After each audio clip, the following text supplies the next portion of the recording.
வணக்கம்.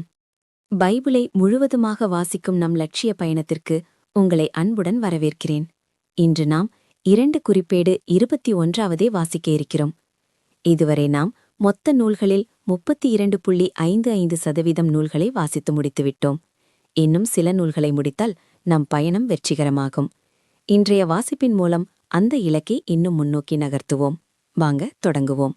யோசபாத்து தம் மூதாதையருடன் துயில் கொண்டு தாவீதின் நகலை அவர்களோடு அடக்கம் செய்யப்பட்டார். அவருடைய மகன் யோராம் அவனுக்கு பின் ஆட்சி செய்தான்.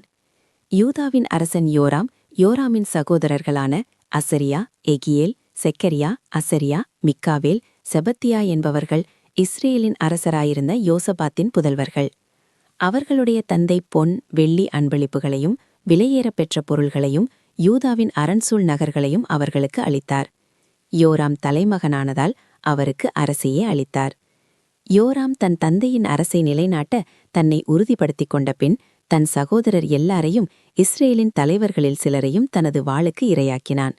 யோராம் அரசனானபோது அவனுக்கு வயது 32. அவன் எருசலேமில் 8 ஆண்டுகள் ஆட்சி செய்தான். அவன் இஸ்ரேல் அரசர்களின் வழியிலேயே நடந்து ஆகாபின் வீட்டாரைப் போலவே செய்து வந்தான். ஏனெனில் ஆகாபின் மகளே அவனுக்கு மனைவியாயிருந்தாள். எனவே அவன் ஆண்டவர் பார்வையில் தீயென செய்து வந்தான். ஆனால் ஆண்டவர் தாவீதின் வீட்டாரை அழித்துவிட விரும்பவில்லை.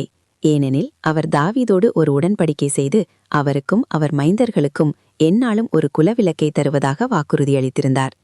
அவனது ஆட்சியில் ஏதோம் யூதாவின் அதிகாரத்திற்கு எதிராக கிளர்ச்சி செய்து தன்னை ஆட்சி செய்ய ஒரு அரசனை ஏற்படுத்திக் கொண்டது. யோராம் தன் படைத்தலைவர்களையும் தேர்ப்படைகள் அனைத்தையும் இரவோடு இரவாய் அழித்து சென்று தன்னை முற்றுகையிட்டிருந்த ஏதோமியரையும் தேர்ப்படை தலைவர்களையும் முறியடித்தான். ஆனால் யூதாவின் அதிகாரத்திற்கு அடிபணியாது ஏதோமியர் இன்று வரை கிளர்ச்சி செய்து கொண்டிருக்கிறார்கள். யோராம் தன் மூதாதையரின் கடவுளாகிய ஆண்டவரை புறக்கணித்ததால் அந்நாளில் லிப்னாவும் அவனது ஆட்சிக்கு எதிராக கிளர்ச்சி செய்தது.